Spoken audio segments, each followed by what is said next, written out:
Salut à tous les amis des sciences de la vie et de la Terre et en particulier les amis de cette chaîne Smart SVT. Dans cette vidéo, je vais aborder l'unité 2, information génétique, sa nature, son expression et sa transmission à travers la correction détaillée de l'exercice de génétique qui a été proposé à l'examen national de 2023. Alors la vidéo intéresserait les deuxièmes années PC, les deuxièmes années SVT, mais également toute personne qui s'intéresse de près ou de loin aux sciences de la vie et de la Terre.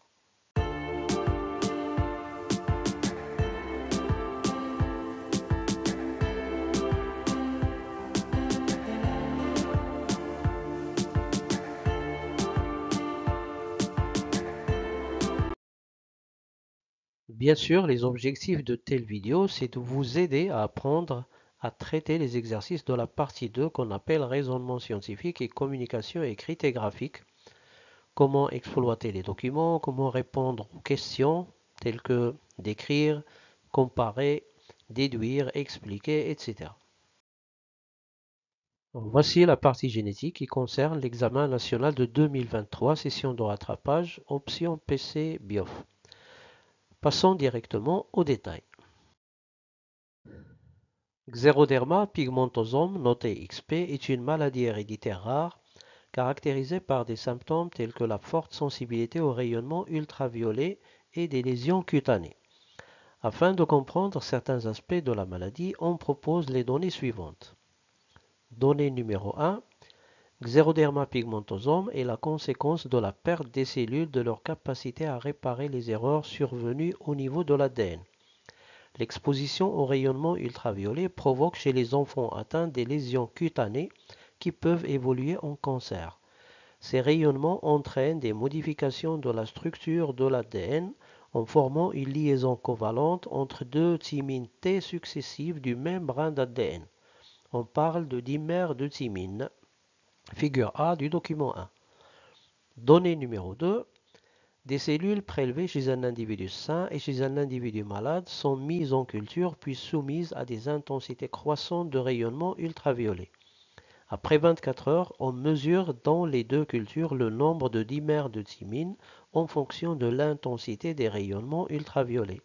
La figure B du document 1 représente les résultats de cette expérience. Pendant que vous lisez les énoncés de l'exercice, veillez toujours à souligner les mots-clés et les expressions qui vous paraissent importantes et qui pourraient vous aider à répondre aux questions. Voici notre document 1 avec ces deux figures, figure A et figure B, qu'on va exploiter tout à l'heure. Mais voyons d'abord la question numéro 1. En se basant sur les données 1 et 2, donc premier verbe d'action, première activité, dégager la différence observée dans les résultats obtenus entre les cellules des deux individus. Puis, deuxième verbe d'action, deuxième activité, déduire l'effet de l'intensité des rayons ultraviolets sur l'ADN de l'individu malade. La question est sur 0,5 points. Essayons d'abord de comprendre la figure A du document 1 et zoomons sur cette partie du document qui nous intéresse le plus. Alors, vous voyez que l'ADN est formé de deux brins, brin numéro 1, brin numéro 2, qui sont antiparallèles et qui sont reliés par des liaisons hydrogènes. Donc G d'un brin est relié à C de l'autre brin par trois liaisons hydrogènes, alors que là, A d'un brin est relié à T de l'autre brin par deux liaisons hydrogènes. Et ici, on a deux T qui sont adjacentes, l'une près de l'autre. Alors sous l'action, ou bien sous l'effet des rayons ultraviolets, vous voyez ce qui se passe. D'abord, disparition des liaisons hydrogènes et apparition d'une nouvelle liaison qui est une liaison covalente entre les deux T adjacentes, c'est-à-dire formation de ce qu'on appelle un dimère de thymine. Et donc, d'après la figure A du document 1, on peut dire que les rayons ultraviolets ont deux principaux effets sur l'ADN. D'abord, la disparition ou la cassure des liaisons hydrogènes entre A d'un brin et T de l'autre brin. Et deuxièmement, la formation de liaisons covalentes anormales entre les deux T adjacents du même brin, ce qu'on appelle un dimère de thymine.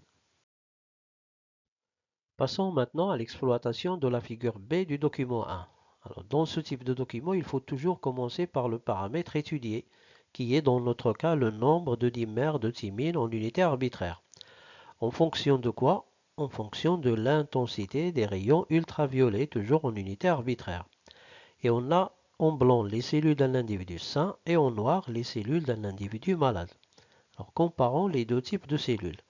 Alors pour une intensité des rayons ultraviolets de 25, vous constatez que le nombre de dimères de thymine dans les cellules d'un individu malade est d'environ 5, alors que dans les cellules d'un individu sain, ce nombre est d'à peu près 2. Donc le nombre de dimères de thymine dans les cellules d'un individu malade est supérieur à celui des cellules d'un individu sain. Pour une intensité de 50, c'est la même constatation. Toujours le nombre de dimères de thymine dans les cellules d'un individu malade est supérieur à celui des cellules d'un individu sain. Même chose pour une intensité de 75. Et enfin, même constatation pour une intensité de 100. Et donc l'idée principale qui se dégage de cette première analyse, c'est que le nombre de dimères de thymine dans les cellules de l'individu malade est toujours supérieur au nombre de dimères de thymine dans les cellules de l'individu sain, quelle que soit l'intensité des rayons ultraviolets. Deuxième analyse, si on suit le nombre de dimères de thymine dans les cellules d'un individu malade en fonction de l'intensité des rayons ultraviolets, vous constatez facilement que ce nombre augmente de manière continue. Et donc on peut dire que plus l'intensité des rayons ultraviolets augmente, plus le nombre de dimères de thymine augmente aussi ou bien est élevé. On peut maintenant répondre à la première question. On constate d'après la figure B du document 1 que le nombre de dimères de thymine qui se forment dans l'ADN des cellules de l'individu malade est toujours supérieur à celui des cellules de l'individu sain pour toutes les intensités des rayons ultraviolets. D'autre part, on note que plus l'intensité des rayons ultraviolets auxquels les cellules du malade sont exposées est élevée, plus le nombre de dimères de thymine formés dans l'ADN de ces cellules est important. Donnée 3. Les cellules de l'organisme contiennent des enzymes qui assurent la réparation de l'ADN en cas d'altération. Le gène XPC code pour une enzyme XPC qui intervient dans le processus de réparation des dimères de thymine. Cette enzyme est non fonctionnelle chez les personnes atteintes de XP, c'est-à-dire Xeroderma pigmentosum. Le gène XPC existe sous deux formes alléliques. La figure A du document 2 présente deux fragments d'ADN du brin transcrit de l'allèle normal d'un individu sain et de l'allèle anormal d'un individu malade. La figure B du même document présente un extrait du tableau du code génétique. Voici le document 2 avec ces deux figures, les séquences et le code génétique. Voyons la deuxième question, qu'est-ce qu'elle dit? En se basant sur les données du document 2, donnez la séquence de l'ARN messager et la séquence des acides aminés correspondant à chacun des fragments des deux allèles et expliquez l'origine génétique de la maladie. La question est sur 1,5 point. Avant de répondre à la question, il serait peut-être utile de rappeler cette fameuse relation gène-caractère héréditaire. Qu'est-ce que c'est qu'un gène? C'est un fragment d'ADN, c'est-à-dire une séquence de nucléotides qui porte l'information génétique responsable du caractère héréditaire. Alors, exemple de séquence de nucléotides, TAC, AAA, GTG jusqu'à ATC. Alors, pour utiliser l'information de ce gène, la cellule va d'abord faire la transcription du gène dans le noyau grâce à l'ARN polymérase. Alors, l'ARN polymérase va synthétiser une molécule d'ARN messager, l'ARN-M, qui est également une séquence de nucléotides, avec une principale différence, c'est que l'ARN messager ne contient pas la thymine T, mais l'uracile U. Alors dans notre cas, on aura la séquence AUG, UUU, CAC jusqu'à UAG. L'ARN messager va quitter le noyau vers le cytoplasme, où elle va subir la traduction grâce à l'intervention des ribosomes et des ARN de transfert, les ARN-T. Alors la traduction va permettre la production, la synthèse d'une protéine ou d'un peptide ou encore d'un polypeptide, c'est-à-dire une séquence d'acides aminés. Dans notre cas, on aura la méthionine, la phénylalanine, histidine, etc. Enfin, la protéine va contribuer, va participer à l'apparition du caractère héréditaire. Alors cette relation gène-protéine, elle est toujours la même. Il faut toujours passer par la transcription et la traduction. Alors que la relation protéine-caractère héréditaire, elle dépend de la nature de la protéine et donc du type de caractère héréditaire. Écrivons l'ARN messager et la séquence des acides aminés correspondant à l'allèle normal. Voici notre allèle normal dont on nous dit que c'est le brin transcrit. Donc on va faire sa transcription directement. Si jamais on nous donne le brin non transcrit, là, la manière de répondre serait différente. J'ai déjà traité ce cas dans cette vidéo, vous pouvez la voir si vous voulez. Alors passons à notre ARN messager. La transcription de ACG du premier codon donnera UGC. La transcription du deuxième codon CTC donnera GAG. Le troisième CTT va donner GAA et ainsi de suite jusqu'au dernier qui est GAC. Maintenant, on va passer à la traduction. Et pour cela, on aura besoin du tableau du code génétique. Alors, le premier codon dans l'ARN messager, c'est UGC. Je vais chercher UGC dans mon tableau. Le voici. Il lui correspond la cystéine. Donc, premier acide aminé est la cystéine. Le deuxième codon, GAG. Donc, je vais chercher GAG dans mon tableau. Le voici. Donc, il lui correspond l'acide glutamique. Le troisième, GAA. Donc, de la même manière, je cherche dans mon tableau. C'est également GLU, glutamique. Ensuite, UUC. C'est la phénylalanine. L'avant-dernier, c'est AAA qui lui correspond la lysine. Et enfin, le dernier, GAC, il lui correspond l'acide aminé ASP, c'est-à-dire l'acide aspartique. Pour l'allèle anormal, on va passer par les mêmes étapes. Alors voici la séquence de l'ADN. Il va donner l'ARN messager suivant. Alors après la traduction de cet ARN messager, on va obtenir cystéine, glutamique. Ensuite, phénylalanine. L'avant-dernier CAA va donner la glutamine, acide aminé différent de la première séquence. Et enfin, l'acide aspartique.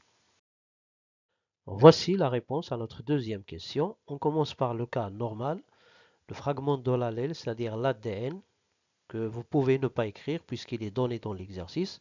Ensuite, la séquence de l'ARN messager et enfin la séquence des acides aminés. Puis, on passe au cas anormal. Donc, le fragment de l'allèle anormal, la séquence de l'ARN messager et la séquence des acides aminés. Voyons la suite de la question 2. Expliquer l'origine génétique de la maladie et comparons l'allèle normal avec l'allèle anormal. Et vous constatez que les deux allèles ont la même séquence des nucléotides, sauf en position 2452. L'allèle normal contient un T, c'est-à-dire un nucléotide qui contient la base azotée thymine, alors que l'allèle anormal contient un G, c'est-à-dire le nucléotide qui contient la base azotée guanine. Alors comment on va expliquer la différence? C'est bien sûr par une mutation, et dans ce cas une mutation par substitution.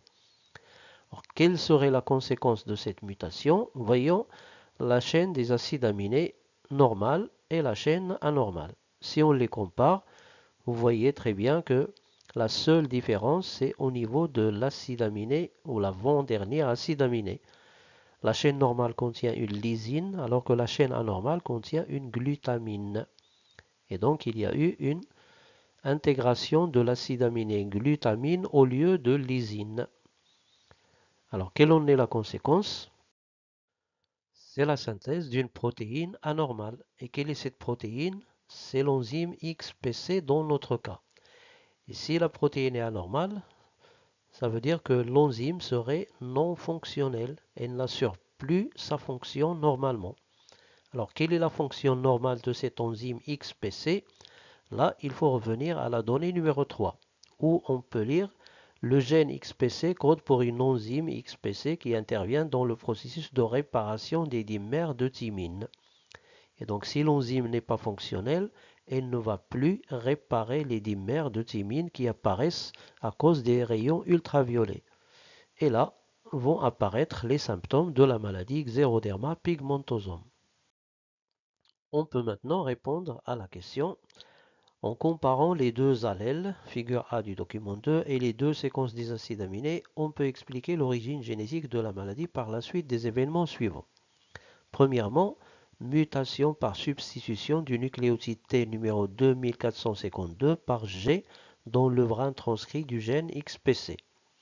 Conséquence, utilisation de l'acide aminé glutamine au lieu de lysine dans la synthèse de la chaîne protéique de l'enzyme XPC. Alors cette conséquence est la cause de la conséquence suivante. Troisièmement, synthèse d'une enzyme XPC anormale non fonctionnelle qui va entraîner, quatrièmement, l'enzyme XPC n'assure plus la réparation des dimères de thymine qui apparaissent dans l'ADN exposé aux rayons ultraviolets. Et enfin, apparition des symptômes de la maladie xéroderma pigmentosum, c'est-à-dire les lésions cutanées, le cancer, etc. Donnée numéro 4. Afin de comprendre le rôle de l'enzyme XPC, des cellules prélevées chez un individu sain et chez un individu atteint de la maladie xéroderma pigmentosum sont mises en culture, puis soumises à la même intensité du rayonnement ultraviolet. Après l'arrêt de ce rayonnement, on suit l'évolution du pourcentage des dimères de thymine dans l'ADN des deux cultures en fonction du temps. La figure A du document 3 présente les résultats de cette expérience et la figure B du même document montre l'intervention de l'enzyme XPC au cours de la réparation des dimères de thymine dans l'ADN. Voici le document 3 avec ses deux figures A et B. Voyons la question. Alors la question 3, en se basant sur le document 3 et les données précédentes, dégager la différence observée dans l'évolution du pourcentage des dimères de thymine entre les cellules de l'individu malade et celles de l'individu sain, puis expliquer la relation entre ces résultats et les symptômes de la maladie xéroderma pigmentosum. Cette question est sur 0,5 points. Exploitons la figure A du document 3 pour répondre à la première partie de la question 3, c'est-à-dire dégager la différence observée. Alors, qu'est-ce qu'on a dans la figure A? On étudie le pourcentage de dimères de thymine et son évolution en fonction du temps. Et commençons avec les cellules d'un individu sain. On constate qu'à T0, cette valeur est de 0,10%. Et avec le temps, ce pourcentage diminue pour atteindre à peu près 0,025% après 24 heures. Donc on va noter cette première constatation. Le nombre de dimères de thymine dans les cellules de l'individu sain diminue de 0,10% à 0,025 en 24 heures. Dans les cellules d'un individu malade, vous constatez que le taux ou bien le pourcentage de dimères de thymine reste constant. Donc on note le nombre de dimères de thymine dans les cellules de l'individu malade reste constant à 0,10%. Exploitons maintenant la figure B du document 3, toujours, pour répondre à la deuxième partie de la question, montrer la relation. Et intéressons-nous à cette première étape où on nous dit reconnaissance d'un dimère de thymine. Alors reconnaissance par qui? Par l'enzyme XPC. L'enzyme XPC donc va reconnaître le dimère de thymine et va se lier au brin d'ADN qui porte ce dimère de thymine. Dans la deuxième étape, on nous dit excision d'un dimère de thymine. Excision, c'est-à-dire coupure. Donc l'enzyme XPC va couper le dimère de thymine anormal. Et enfin, dans la troisième étape, il va corriger cette anomalie en remplaçant les nucléotides manquants. Donc l'enzyme va intégrer des thymines normales qu'il va relier à l'adénine de l'autre brin par des liaisons hydrogènes. On peut maintenant répondre à notre troisième question. D'après la figure A du document 3, on constate que chez l'individu malade, le taux de dimère de thymine reste constant à 0,10%, alors que chez l'individu normal, ce taux diminue de 0,10% à 0,025% après 24 heures d'exposition aux ultraviolets. On peut expliquer les symptômes de la maladie xéroderma pigmentosum par le fait que l'enzyme XPC anormale des cellules de la personne malade ne reconnaît plus les dimères de thymine formées dans l'ADN sous l'effet des ultraviolets. En conséquence, l'enzyme n'est plus capable de réparer ces dimères de thymine dont le taux reste élevé et stable dans l'ADN. d'où l'apparition des symptômes de la maladie. Voilà pour le premier exercice de la partie génétique qui concerne les mécanismes de l'expression de l'information génétique. On se verra très bientôt pour la deuxième partie, le deuxième exercice qui concerne la génétique mendélienne. Merci à tous.